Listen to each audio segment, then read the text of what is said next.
Hi everybody, welcome to lecture number 12, IoT Security, Internet of Things.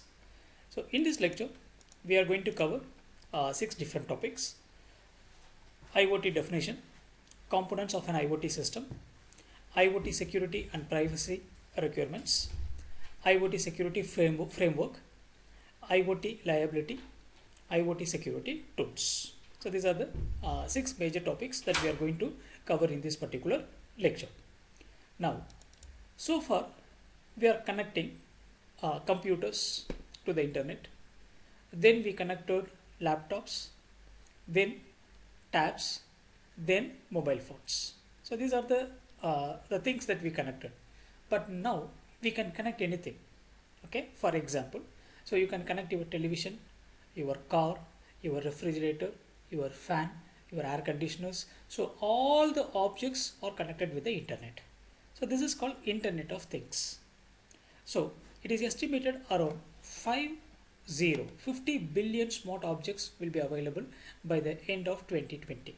So almost everything it is now connected with the internet. So Internet of Things is a growing field. There are plenty of researches are going on in this field as far as in all the aspects like security, interoperability, okay, in so many areas, okay, trust management. There are plenty of researches going on in this particular area. Now, IoT is a term. It was first coined by Kevin Ashton in the year of 1990 with reference to the RFID tagged items, radio frequency items. In 1990 only, this particular term IoT was proposed by Kevin Ashton. So after that, so it was accepted, worldwide accepted, and now it is one of the like growing field. So if you see the definition, the proper definition for Internet of Things, you can find lot of definitions, okay, in the internet. So this is one of the definition. So IoT is a system of interrelated computing devices or mechanical devices, digital machines, objects, animals, people. So anything, okay, it could be anything, a collection of things. Okay, in simple way we can say it's an object or things. Then provided with unique identifiers. So unique identifier means it is going to have a public IP address. Okay, every object it is going to have a public IP address. Then ability to transfer the data over the network without requiring human to human or human to computer interaction. So you can divide this definition into 3 parts. So first part is the objects. So anything, these are all the objects. Okay, whatever you are seeing here, it is an object, plenty of objects. Every object is going to have a unique identifier. That means it is going to have a unique IP address. Then they are going to connect it with the internet to transfer the data without human or human computer interactions. So this is called the Internet of Things. Now, if you see the applications of Internet of Things, so Internet of Things is available almost in all the areas. So here we are having some examples: smart home, wearables, smart city, smart grids, industrial internet. Okay, this is called the SCADA system. Okay, SCADA. Then connected car, connected healthcare, smart retail, smart supply chain, smart farming. So almost in all the areas, okay, the IoT is now used. Now moving on to the next one, components of an IoT system. So if you take a complete IoT system, what are the different components? Okay, there are 5 different components available. So the first one is things or devices. The second component is gateway. Third one is a cloud. Fourth one is the analytics, and fifth one is the user interface. So we are going to discuss about all this, okay, about all the components. But as far as security is concerned, so you need security in 3 major places. Okay, that means in the things you need the security, in the gateway you need security, in the cloud you need security. So these are the 3 major areas or the major 3 components in which the security must be implemented. So analytic also it is there, it should be there. But if you talk about IoT security, it is going to cover only in these 3 components. Okay, so this is, now let me go for the things or devices, the first component of IoT system. So what is the things or components means? This is going to be the things which are connected. It could be anything. So it could be your refrigerator, your air conditioners, your fan, okay, your watch, your mobile phone, or your smart televisions, anything. Or it could be a sensors, a devices or sensors. So these sensors, what they are doing means, okay, they are continuously collecting the data from the environment and transmit the information to the next layer. So sensors and devices. So sensors or devices, so continuously it is going to collect the data from the environment, and this data should be transferred to the next layer through the internet. Then common sensors. What are the different types of sensors available means you can see the temperature sensors, thermostats, pressure sensor, humidity sensor, moisture level monitoring, okay, intensity detectors, moisture sensor, okay, proximity detection, RFID tag. There are plenty of things. Okay, you can buy sensor kits. Just you go to the Google and Google it, IoT sensor kit. You will find lot of sensor. Okay, heartbeat sensors. So plenty of sensors available. So all these sensors, they are collecting the data from the environment continuously. So this data will be sent through the internet. Then all the data will be saved in some place. So this is the first component. These are things or the devices. Now moving on to the next one. The second component of an IoT system is a gateway. Now gateway means it manages the bidirectional data traffic between the networks and the protocols. So the data is moving. That means from the things, from the devices, you are connecting the data.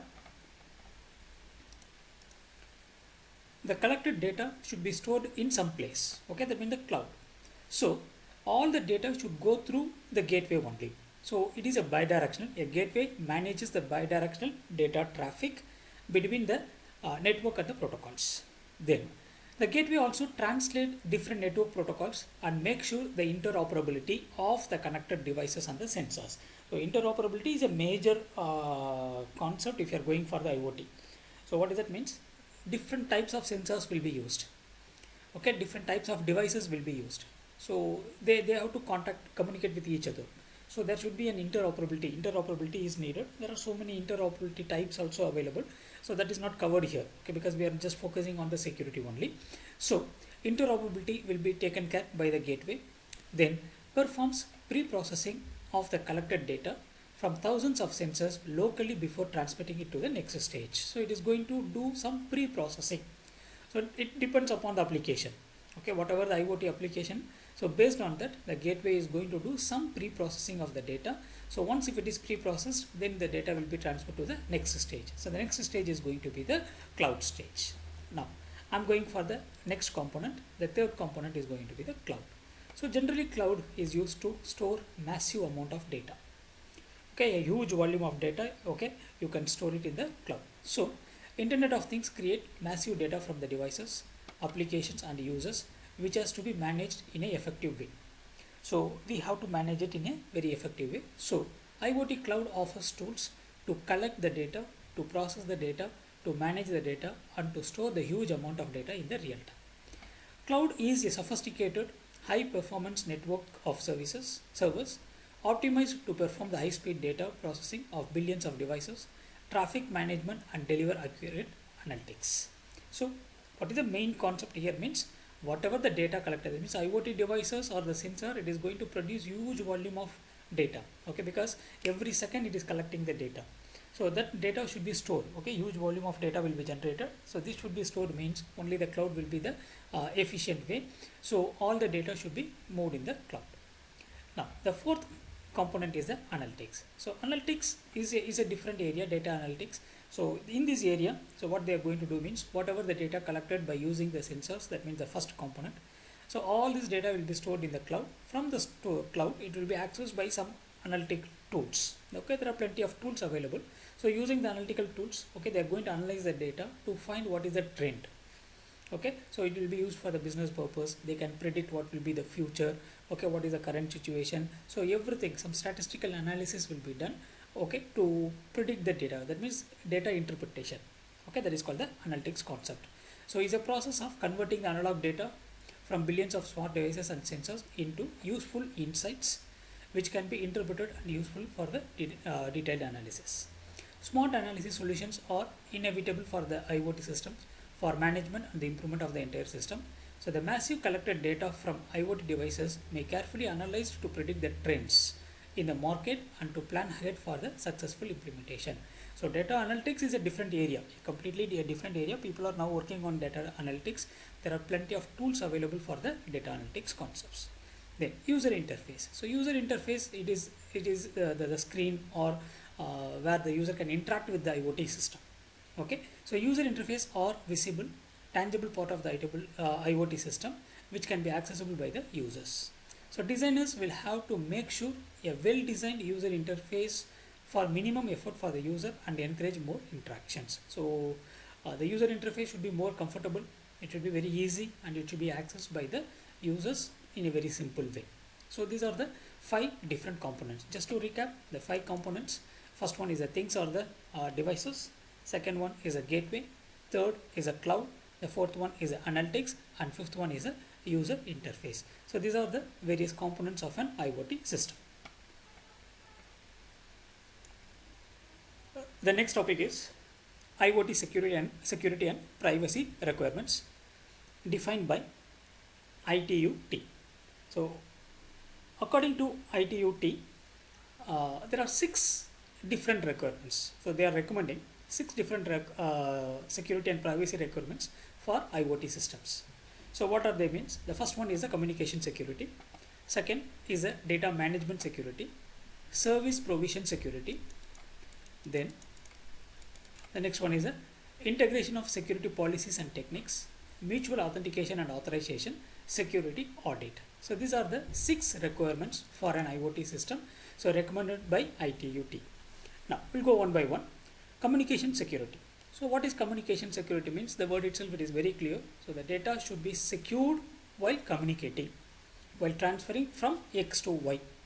So the data is transferred from X to Y means, so during that particular time, that means during the transmission time, the data must be protected. So secure, trusted and privacy protected communication capability is required.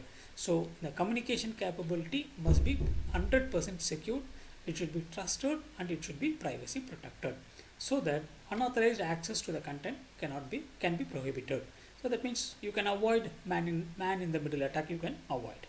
So integrity of the data can be guaranteed, and privacy related content of the data can be protected during the data transmission or transfer in IoT.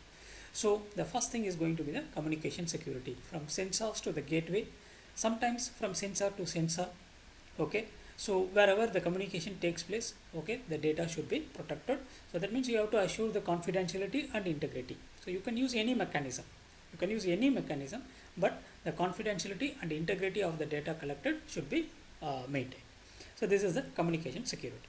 Second one is a data management security. So what is data management security means? You have to avoid the unauthorized access of the data. Okay, the data is going to be stored somewhere. Okay, so after the store, unauthorized people should not access your data. So you have to make sure the data should be accessed only by the authorized people. Okay, that is very important one. Now, data management security means, you can see, secure, trusted and privacy protected data management capability. So data management means it includes everything. So storing the data, retrieving the data, giving the access rights. So it includes everything. Now, unauthorized access to the content of the data can be prohibited. So there should not be any unauthorized access. Integrity of the data can be guaranteed. Then privacy related content of the data should be processed. So this is going to be the data management security. Then the next one is service provision.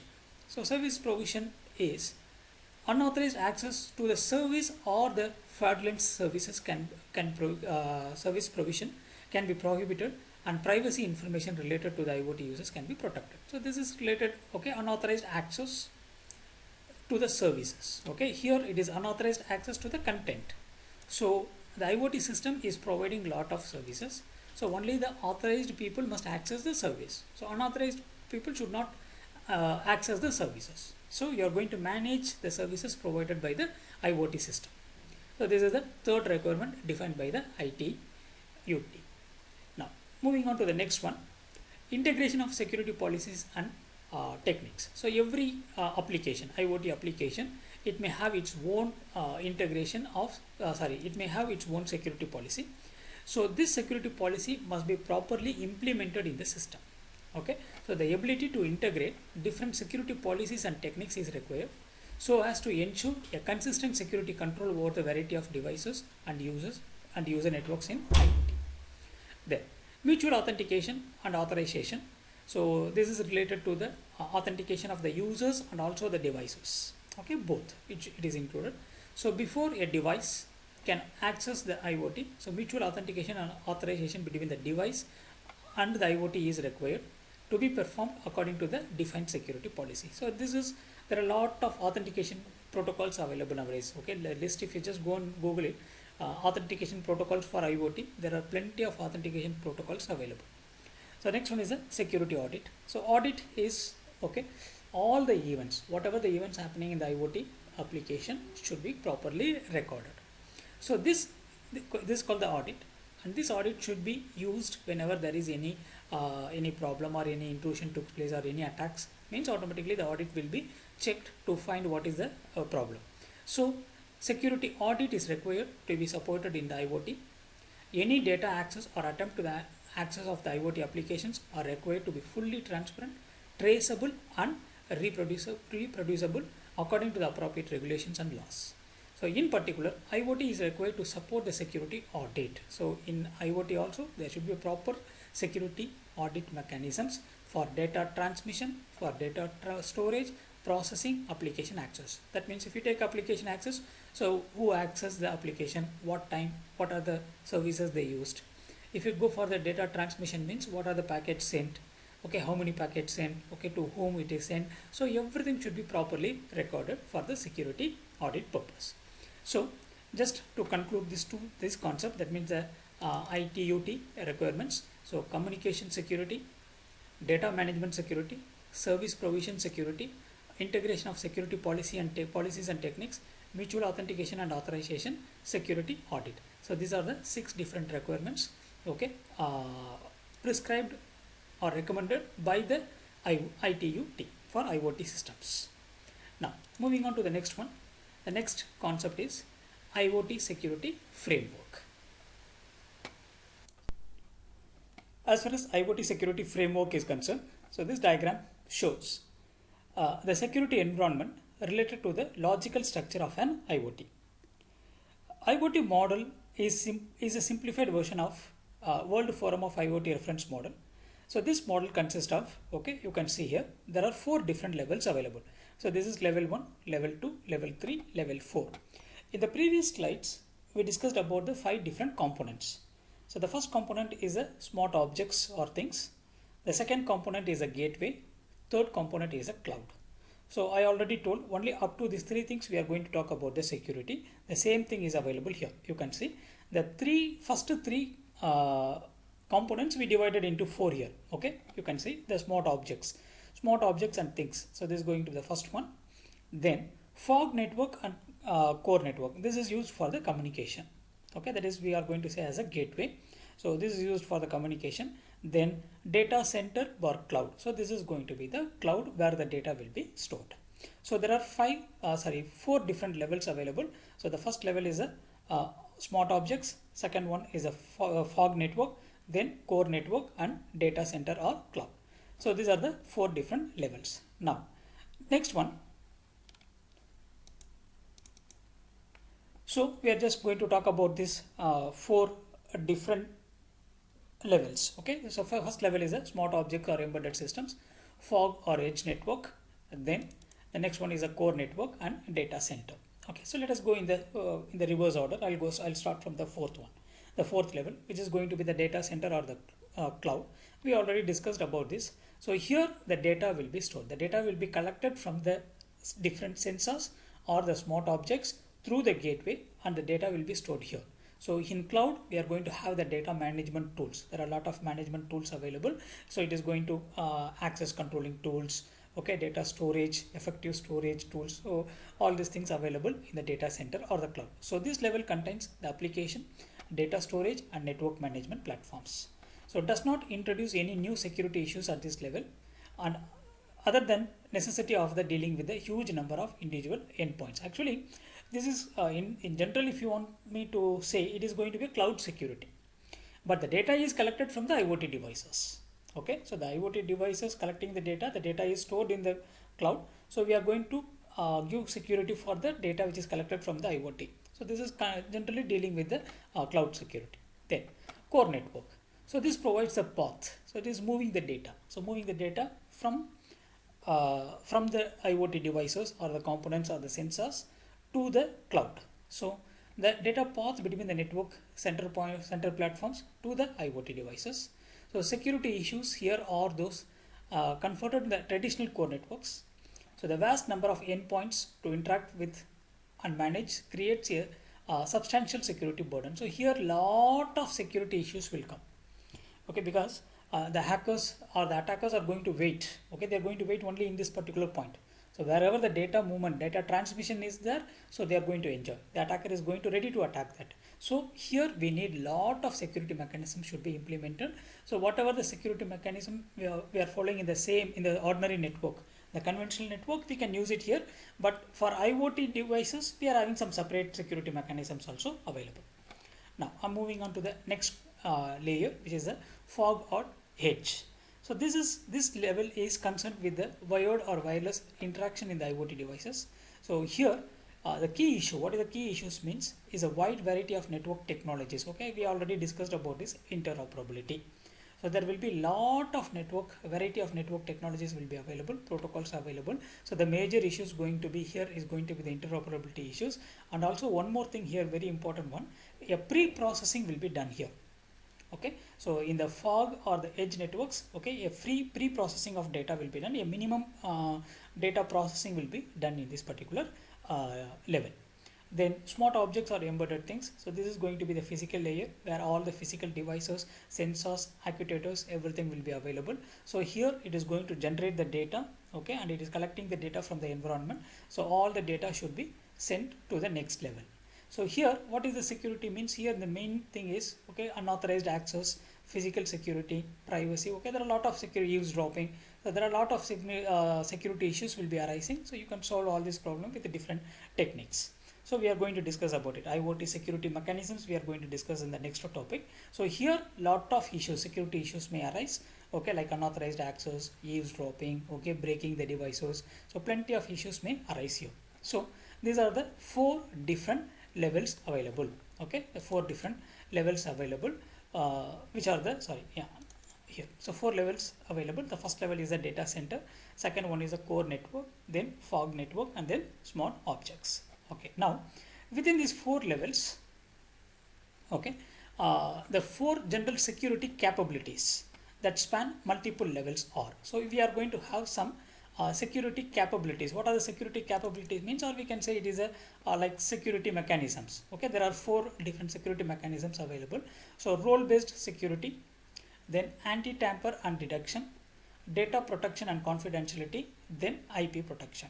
So now, so if you see, there are certain things which covers all the 4 layers and few things which is covering only few layers. Okay, that means anti-tamper, it is just going to cover only the first 3 layers. It is not going for the data cloud. Okay, that means the data center or the cloud it is not covering. So in the previous lecture, that means in the hardware security we discussed about this tampering.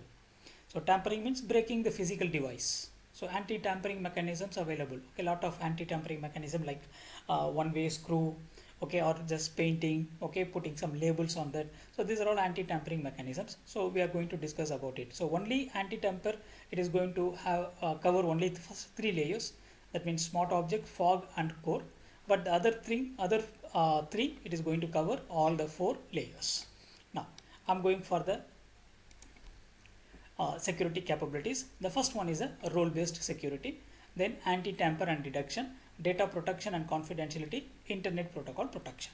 Okay, so role-based security. So this also we already discussed in lecture number 9. That means multi-level trust, multi-level security.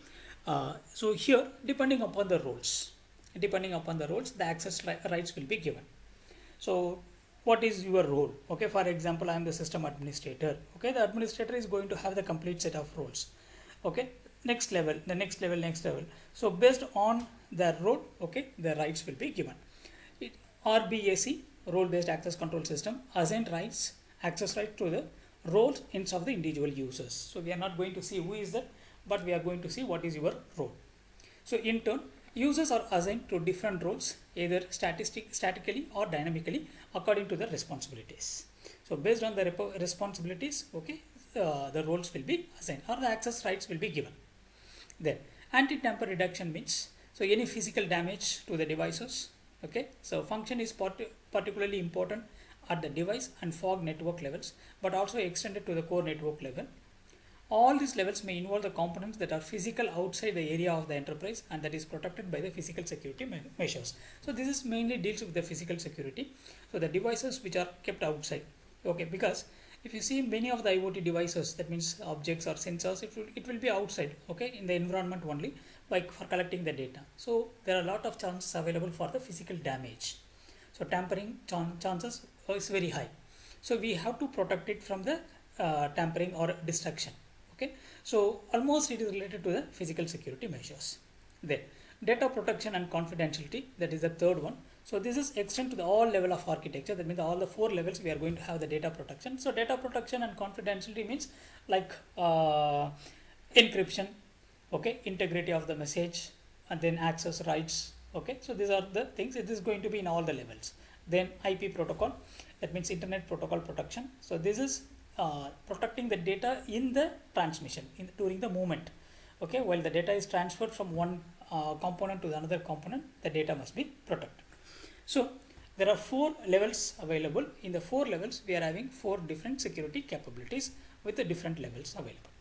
So this is about the IoT Security Framework.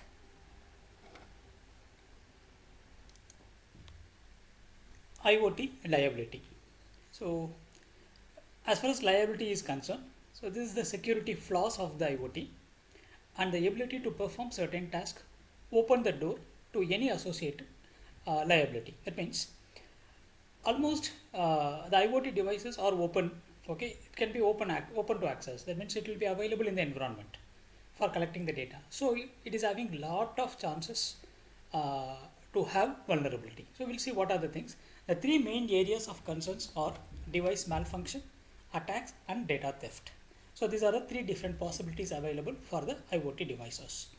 So if you go for device malfunctions, so IoT introduced a deeper level of automation. So automation in the sense, okay, it is like no human interaction. So the devices will be continuously running and it will be collecting the data and the data will be transferred and stored in a different place for analytics. So the interaction of human is very less here. So huge amount of or huge level of automation is involved here if you are going for an IoT based systems. Then control over the critical systems and systems impacting the life and the property. So even sometimes it may have the impact of the life and the property. That means there are so many devices used for the medical applications. Okay, like insulin pumps, okay, pacemaker. There are a lot of devices, okay, automated devices available. So the insulin pumps, okay, automated insulin pumps will be used to inject the insulin based on the sugar level in the blood. So the sugar level of a patient will be continuously monitored. So if the sugar level goes down immediately, okay, the insulin pump is going to inject the insulin into the human body. So this is an automated process. Suppose if anything goes wrong, if there is a malfunction, okay, the sensors are not properly working, okay, so then what is happening means this will become a threat for the life. Okay, it will have a very like what to say, the consequence will be a very bad consequence you will have. Okay, so this is the major thing. The major liability of internet of things is the device malfunction. So knowingly or unknowingly, if the device get malfunctioned or if the device is not working, okay, so then the result will be a very huge, okay, negative result you will get. Okay, so that is about the device malfunction. Then the next liability is the data theft. So this already we know, because here people they need data. And one more thing before that I want to say, IoT means the strength is the data and weakness is also the data, because IoT is going to generate huge volume of data. So that is an advantage, the strength. But if you see the weaknesses, same, okay, it is producing the huge volume of data. So security for the data is going to be a big deal here. So the strength and weakness of the IoT systems is the data.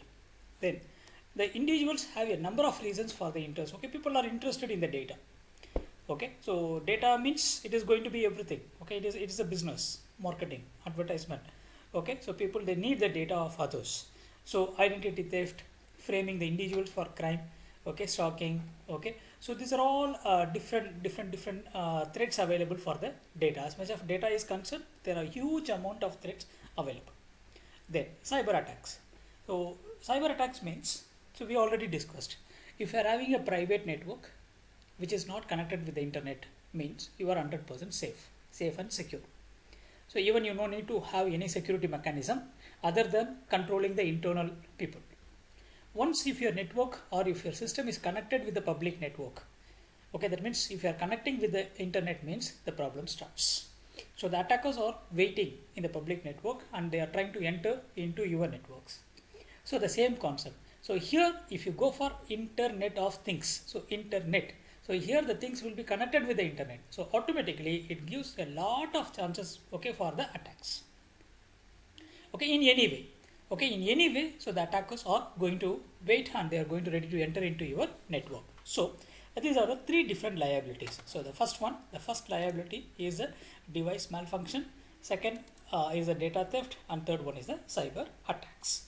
So these are the three different liabilities of an IoT system. Now I'm moving to the next topic, that is a IoT security tools. So there are plenty of security tools. As I already told, it's one of the very hot area, okay, for research. So people are doing lot of research in these areas, okay, IoT security tools. So they are just coming up lot of security mechanisms for IoT. It's a very good area. So those who are interested in research, you can go with in this one. Now, so here there are 7 different things we listed out here, 7 different tools, security tools. Okay, so this is not the entire list. Okay, there are so many other things available, but just for the lecture purpose, we just minimize it to the 7 different security tools.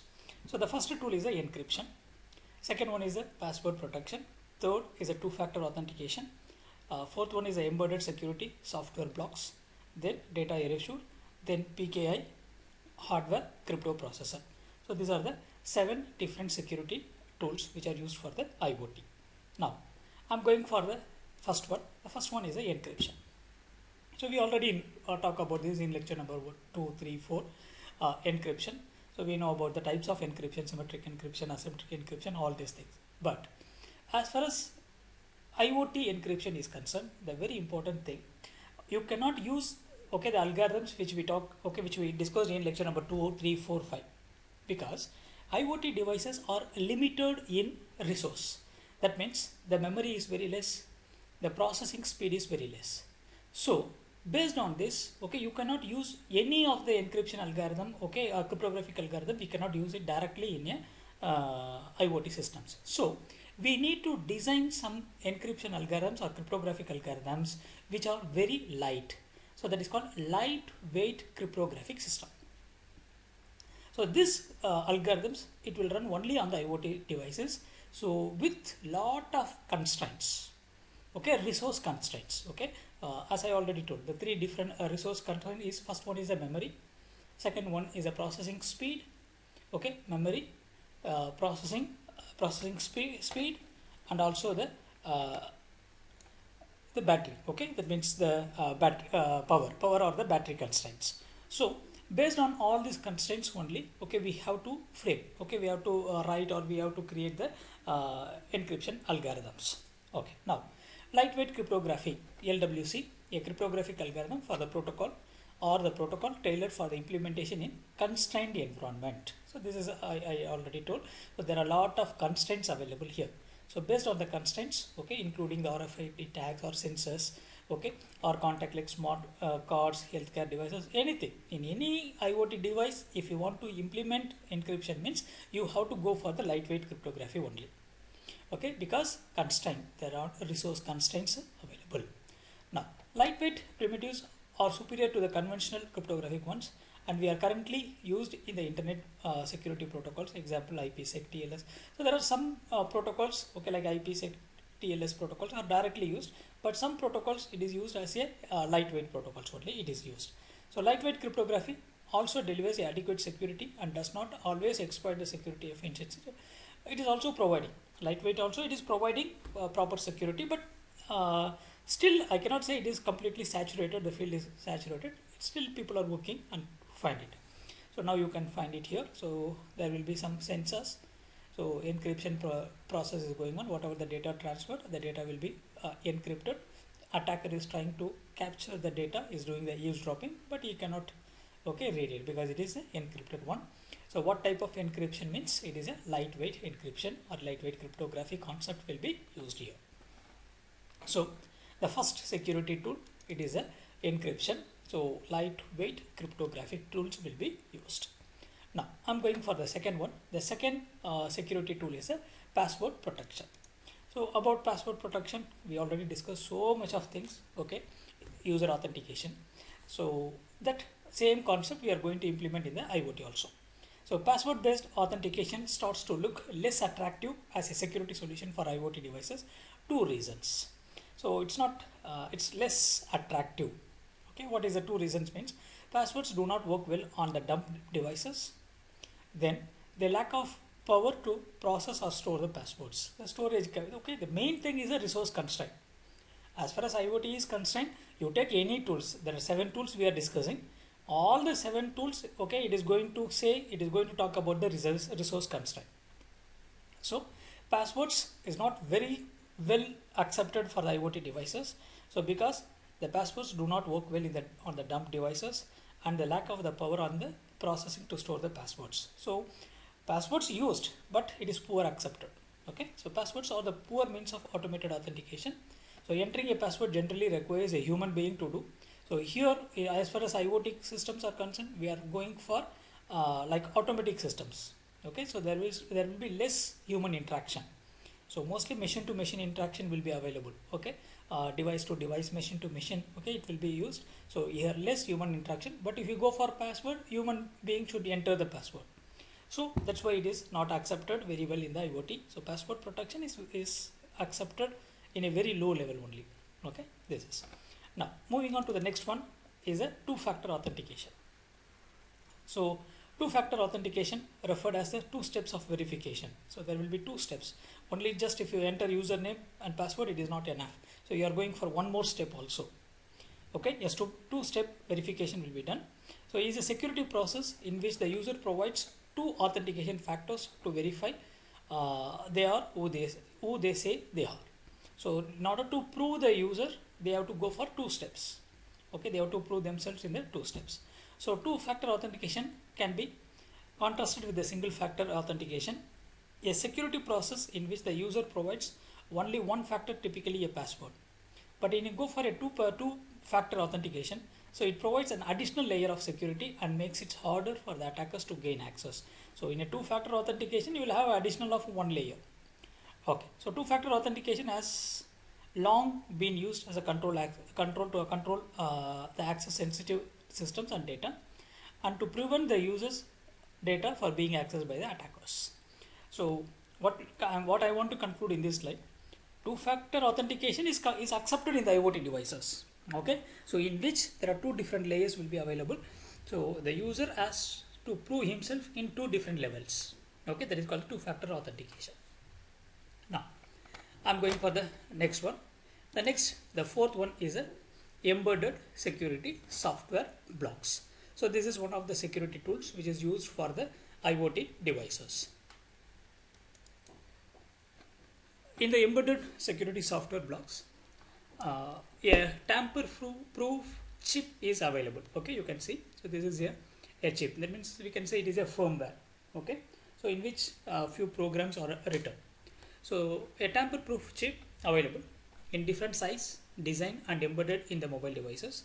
And these chips are going to ensure the data is stored in a safe place and the information is given only to the authorized application and people.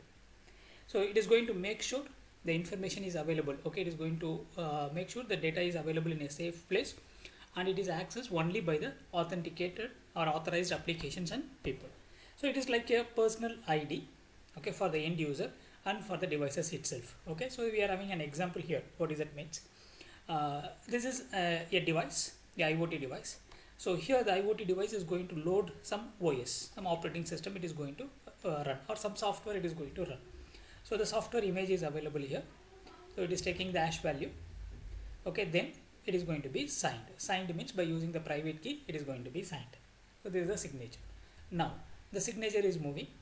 Okay, so once the signature is moving, the chip, so this is going to be a tamper proof chip, so which is having the OTP. So OTP is nothing, it is a public key hash. So hash value of the public key. So the hash value of the public key will be given here. So these two things will be used here, and then it is like same digital signature concept. Okay, the hash value is taking and verifying the hash value. If both are going to be same, okay, the operating system will be loaded. If both the things are not matching, it is going to be failed. Okay, the same digital signature concept. So what is the role of this particular chip means? So it is going to provide the OTP. So this is going to authenticate. Okay, that means the software is given to the right person. Okay, so that is the thing.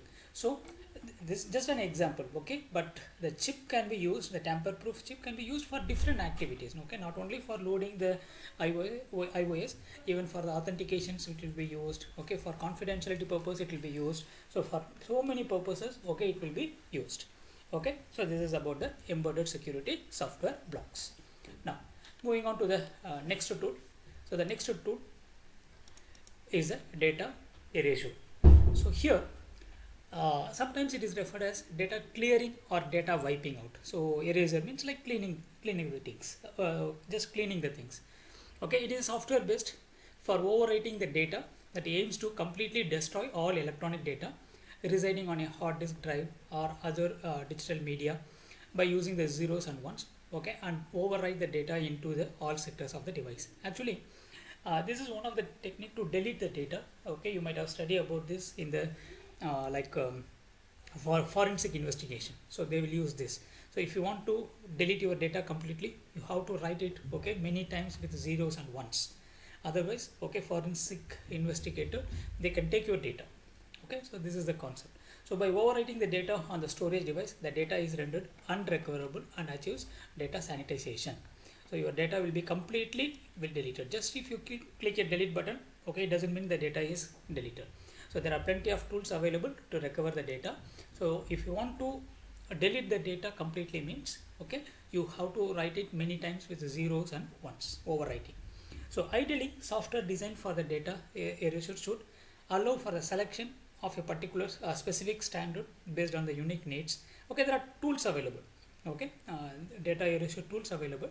So using this particular tool, you can write only a particular part of your memory. The whole memory you can have. There are some standards available. Okay, plenty of standards available, methodologies available. So you can use any of this methodology to erase your data. So this is about the fifth one. It is a data erasure tool. Now moving on to the next one, it is a PKI. So about PKI, you might have already studied in so many places. So public key infrastructure. So this is going to deal with the certifications. So one is a certification, that means digital certificates. Okay, set of rules, policies and procedures needed to create, manage, distribute, use, store and revoke the digital certificates. So here there will be one more entity which is called the certification authority. So certification authority is the one who is going to issue the certificate. So what are the content, what is going to be available in the digital certificate means the public key of the receiver, okay, of the owner. Okay, for example, if you take Bank Muscat certificate, so it is, you can just see the Bank Muscat public certificate, PKI, that means digital certificate. You will find, okay, the key, the public key of Bank Muscat will be available in that. So PKI, it is generally used, okay, for the e-commerce, internet banking, okay, or for confidential email. This you can use the PKI for IoT devices also.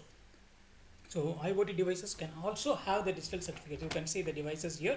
So this is a camera, this is a car, okay, and this is one more IoT device. So they can have their own public and private keys. Okay, so if there is any data they want to send, automatically they can use their private key or public key to send the data. So this is the concept of PKI. So PKI can also be implemented in to securing the IoT data. Now the next one is the last tool is a hardware. So the last tool is hardware crypto processor. So hardware crypto processor means a secure crypto processor. Okay, it is a dedicated computer on a chip or a microprocessor for carrying out the cryptographic operations. So this will be available as a chip embedded in a packaging with multiple physical security measures. That means tamper proof. So unlike cryptographic processor, the output decrypted data onto a bus in a secure environment. A secure crypto processor does not output the decrypted data or decrypt the program's instructions in an environment where security cannot always be maintained.